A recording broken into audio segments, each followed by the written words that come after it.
Hey guys, Evan's coming at you, and just super pumped and excited just from my morning workout. But this weekend, I was blessed to be able to go out to Virginia and certify a team of ladies out there in Richmond to, with our level 1, level 2 certification. And I just wanted to share some quick highlights maybe, or one lesson or two that, I learned in the process of teaching. So one thing that was done that was really cool, she had a sandwich board, a chalkboard, and I said, hey, put stretch therapy certification in progress outside of the door. So we did that. And I got that idea from a team of physical therapists and chiropractors out in Eden, North Carolina. But she's in this mall, this outside mall, beautiful upscale mall out in Richmond. And man, I think it was at least 20 to 30 people just peeking their heads in. Some people actually pulled the door and walked in to see what was going on. She wound up getting a lead that booked into a consultation from it. And it was crazy. She's been there. There was no really walk-in traffic. She put the word stretch therapy on the chalkboard, and people were like, I want to get stretched. So that was a really cool thing. Just the power of it shows the need in the marketplace and how readily people are to get stretched, because as we age, we're getting stiffer. And there's a price or evidence, I like to say, of aging. So that was one. The second one was, day one. I try to explain to people that, day one in our certification is the more challenging day.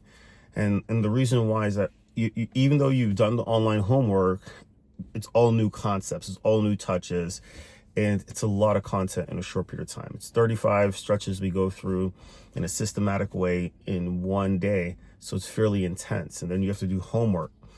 And so by the end of day one, in the morning, everybody's like, I don't know if this is going to, by the end of the day, the typical eyes are glazed over a little bit. It's a pretty mentally and physically demanding day. And then they have to do their homework, and then day two, they show up. And I'm telling you, if they were from 1 to 10, based on expectations of where they should be in day one, they were maybe a 5, maybe 5, 6. The morning of, they go back through the whole 25-minute routine and they crush it. They do so well. And, I was talking to Shekinah about it, and I was like, hey, listen, they did extremely well.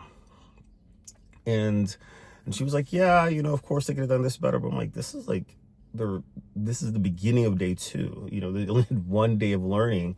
So we don't compare them to, over 2,000 stretches over the last year alone with Shekinah. We can compare them to where they need to be. So my two leadership lessons, from that experience was, one, treat the people you lead like you should treat your children. If you're a second grader and he's reading and it's not fluent, but he's reading every single word and he's learning enunciations of words and how to pronounce words, then man, we're cheering him on. We're pumped and excited. He's a really good reader. Now, if your college kid is reading like a second grader, there's a challenge, And so, one is just effectively evaluating people according to where they are, where they should be in their journey. The other thing is speaking life into people, and I learned this lesson through my mentors and coaches and other companies, but, it's the idea of people will believe in themselves to the level that you believe in them, so ensure that we're speaking victory in life. And I'm like, dude, you guys are doing amazing. You're crushing it. They didn't really believe in themselves, but they believed in me, and believing that the fact that I believed in them caused them to believe in themselves. And so they did really well. I got an email, I woke up to an email this morning, and one of the ladies, she already booked 3 consultations this week, which is awesome. They got certified last night. And another lady, she already has 1 consultation booked, so you're just super pumped, just impacting people, expanding the stretch movement. There's a lot of other fun stuff. I'll tell you about that in another message, but just wanted to share this little highlight and a couple quick lessons. Ensure that you're speaking life into people. Their belief is relative to your belief in them, and in treating people and evaluating them measured to where they should be at that stage. Talk to you guys in a bit. Bye-bye.